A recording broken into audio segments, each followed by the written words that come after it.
Right now we are at our motorcycle expert Andy Smith's garage, and we are putting the Trail 125 on the lift for him to walk around it, because our guy Andy actually builds trails.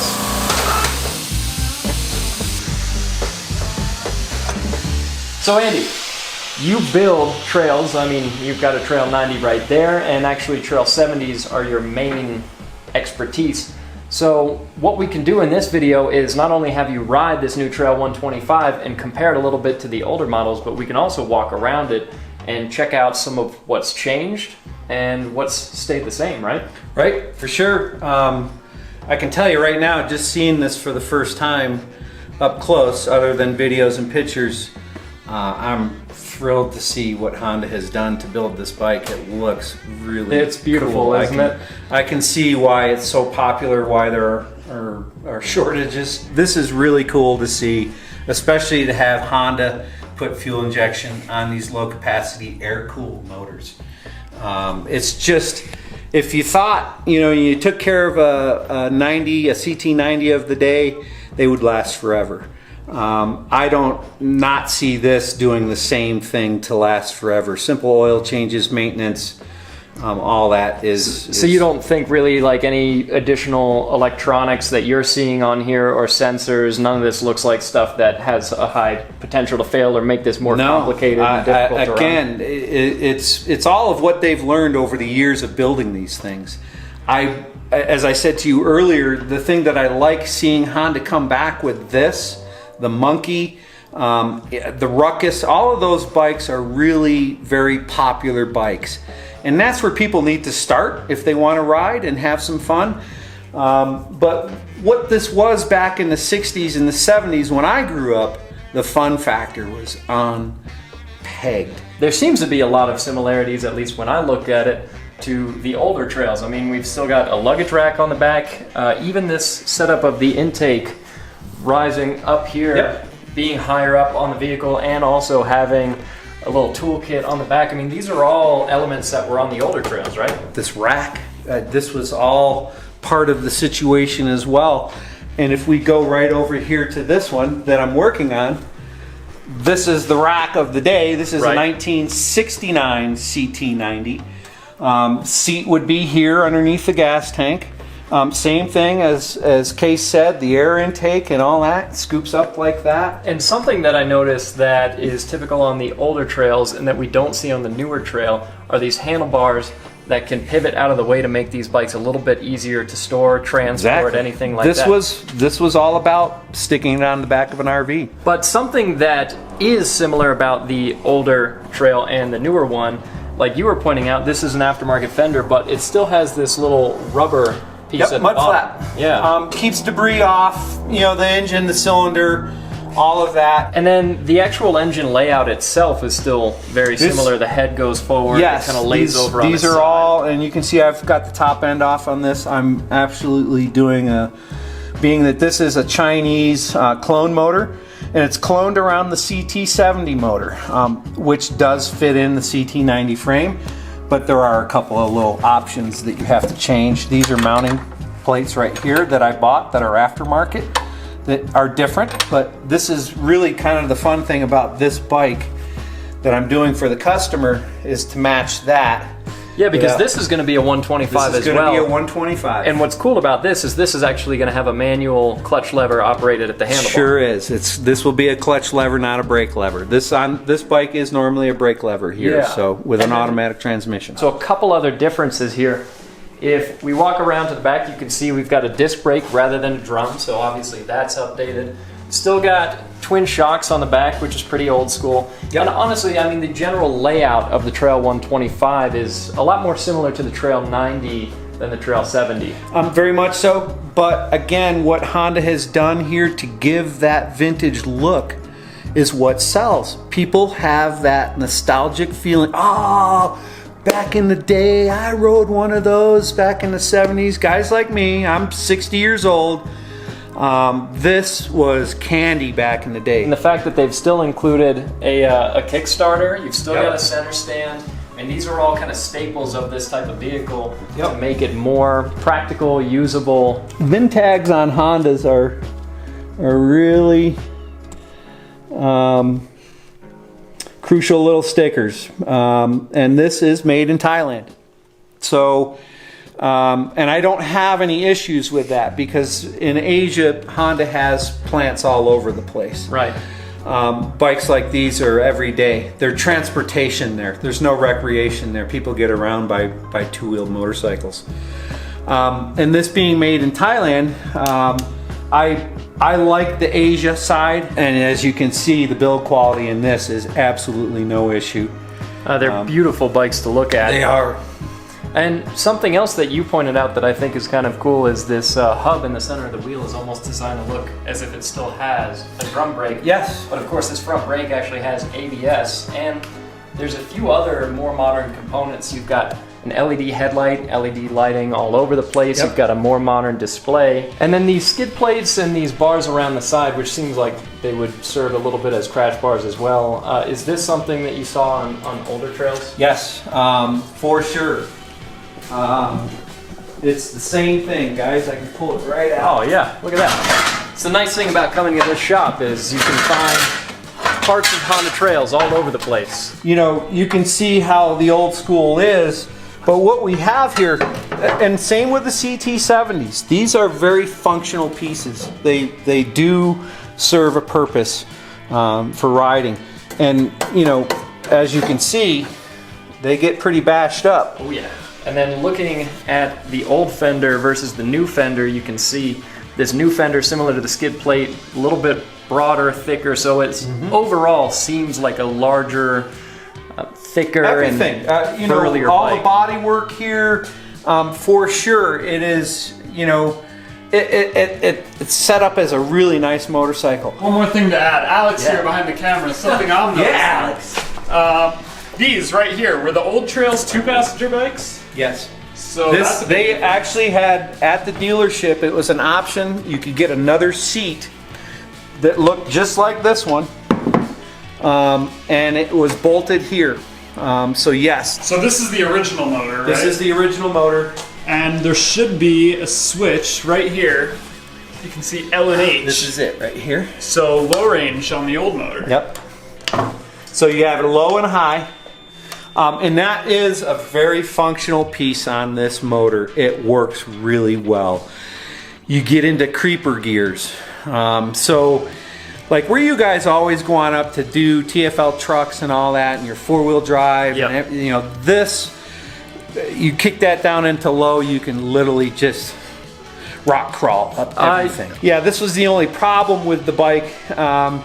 Is back in the day, if you weren't maintaining the motor and changing oil and being good to it, guys would just kick this down into low and they're wanting to do wheelies. Is that something you're bummed out that isn't on this bike? Is there a reason that we aren't seeing it here? Do you have any thoughts on that? Great question. The best performance you can do is one tooth down on the countershaft sprocket as a nice advantage. So that gives you that ability of having that nice creeper gear, but still giving you the ability to go 45, 50 miles per hour. You Nice. do take top end off of it by doing that, but you increase your bottom end. And again, giggle factor is where slow is. I mean, if you're riding this thing on the street all the time at max speed, you're probably not going to like this bike much. If you have that ability to get dirty, you're going to be a better rider that's going to get you off of this bike and onto something bigger or more performance or what have you sooner if you're a beginner type rider and this is your first bike. So street riding is great, but you're always going to learn more riding in the dirt. Absolutely. Well, let's get it in the dirt. Let's do it.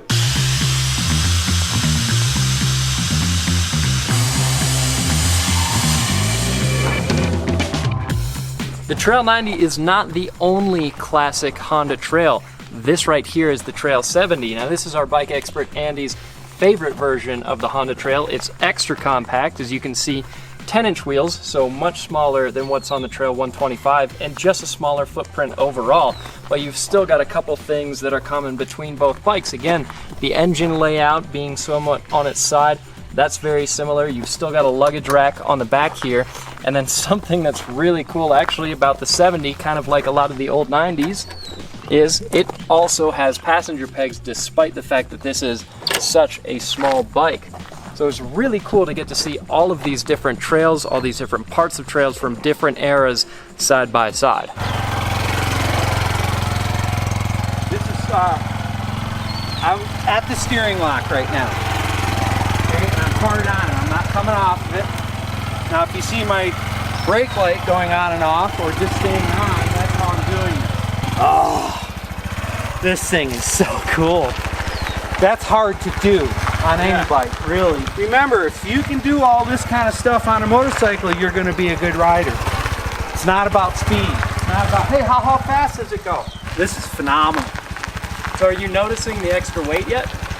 A little bit, but honestly, it's so light in the handlebars. No, man, it doesn't feel heavy at all. And sometimes that's how bikes are. They can be heavy, but steer real light. And this is the trail side of it. Just what I'm talking about here, doing what I'm doing around you, Case. Just, you know, going slow. This has great first gear. This is what makes this bike easy to ride. You've done more riding of Honda trails on actual trails than anybody else we've ever met. For sure. So these qualities that you're figuring out, is this what you're looking for out of a bike like this? Very much so. This stock Trail 70 right here, the other 4-speed manual Trail 70 over there have both been up above 11,000 feet the way they are. No special jetting, first gear. I can't even begin to tell you how much fun that was on those. This is today's modern version of the same thing.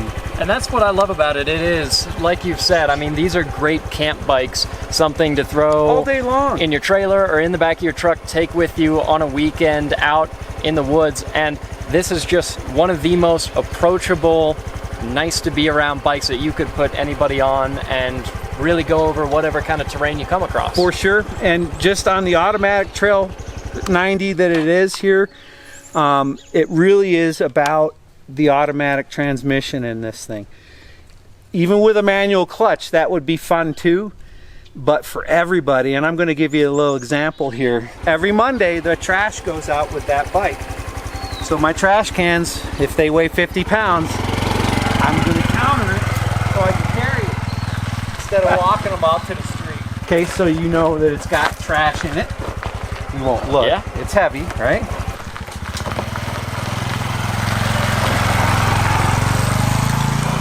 I do 5 cans every Monday. And they're heavy. So you said you've got a couple other obstacles that you can ride over, right? Let's do that. You ready? Oh yeah.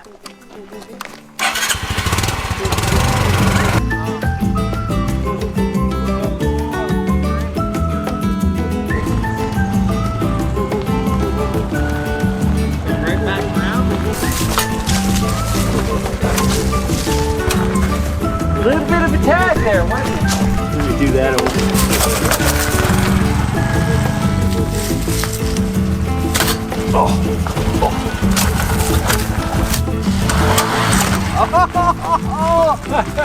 Let me do that again, because see what I just did? Look at my heel. Oh, you did? That's why I didn't go anywhere. You saw that. Just as I wanted to, I reached back and it did that. Right. So that was, what he's saying is pretty much the same issue that I was having when I was delivering a pizza, where you want to have your foot kind of ends up making you push down on the heel part of the shifter and slip the clutch.